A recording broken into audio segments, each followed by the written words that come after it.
Welcome to the sixth Sunday after Pentecost. It's Sunday, June the 30th, 2024. The Gospel of Mark, chapter 5, opens with Jesus crossing over to the Gentile side of the lake, where he was met by a man coming out of the tombs who had an impure spirit in him.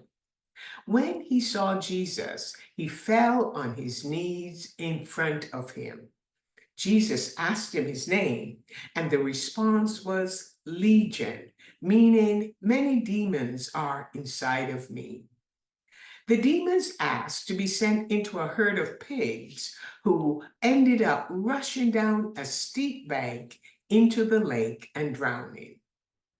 The herders ran into town to tell the folk what had happened, and when they came out to see it, they saw the man, previously possessed by the demons, sitting there, dressed and in his right mind. And the people were afraid.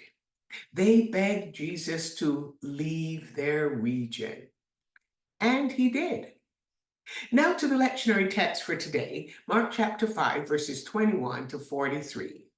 Jesus had crisscrossed back over to the Jewish side of the lake, and again, a crowd was waiting for him. Jairus, one of the synagogue leaders, came and fell at Jesus' feet, pleading with him to come to his house because his daughter was very ill. And Jesus was pleased to accompany him back home to his house. As Jesus went along, a crowd interrupted his path and pressed against him. But more specifically, an unnamed woman secretly approached him, and he stood and looked around, asking whoever it was that touched him to identify themselves. Mark, in his gospel writing, uses what is known as the sandwich technique to tell the story of two daughters of Israel who received their healing. This woman was bold as she set out a plan and executed it secretly and successfully to the best of her ability. The crowd provided an excellent alibi for her to touch the fringe of Jesus's garment, and no one would be the wiser because, as the disciples told Jesus, he was surrounded by people trying to get near to him. Jesus would have nothing to do with their explanation. Someone especially touched him, and he felt the residue leave him. Unlike Jairus, this woman's disease at that time would have cut her off from the religious community, and it destroyed her financial stability. As Mark tells us, she had suffered a lot under the care of several doctors to no avail. Her condition was getting worse, isolating her further and further away from the community.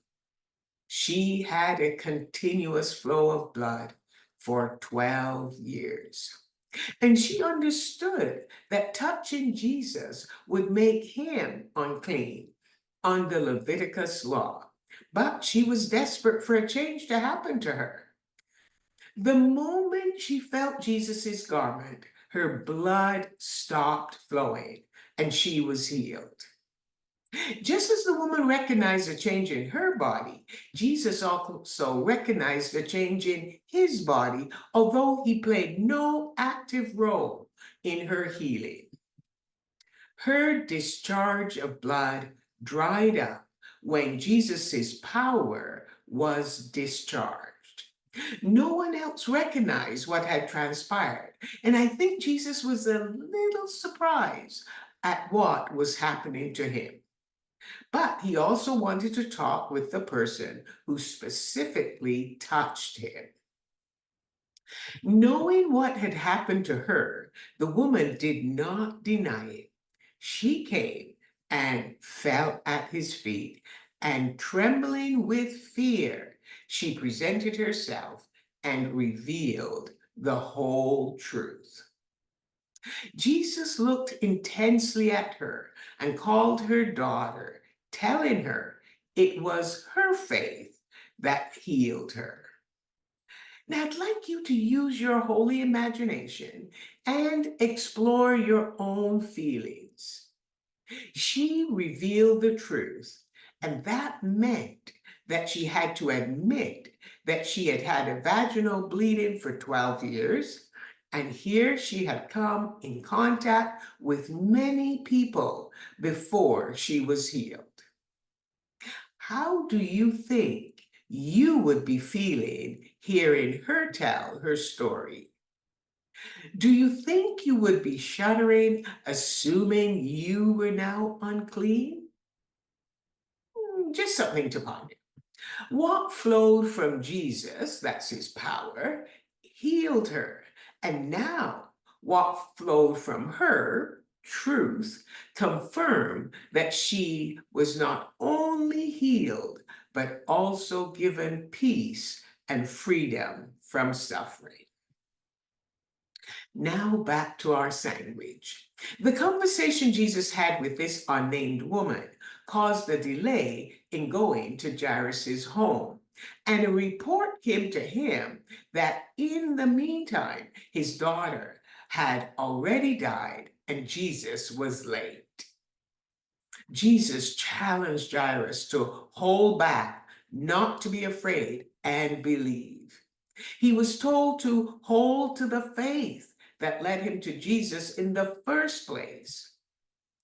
Jesus immediately reduced the number of people accompanying him to just his inner circle team of Peter, James, and his brother John.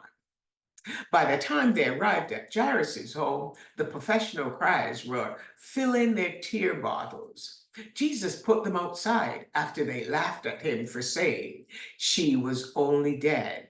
She was not dead, but asleep.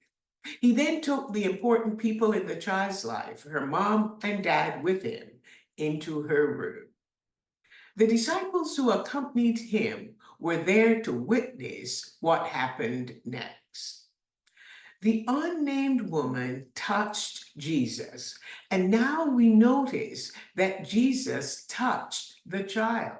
Taking her by the hand, he spoke to her, telling her to get up. She immediately stood up and began to walk around. Jesus made two requests of her parents. They were to be silent about the healing on the Jewish side of the lake, and they were to give the girl food. Now, culturally, this 12-year-old female was approaching the customary age of marriage and would have probably been about to start her menstrual cycle. When we think about it, she was probably born in the same year when the unnamed woman began her incessant bleeding. They were both healed. One stopped bleeding, which restored her life. The other had her life restored so she could continue to bleed and eventually produce life.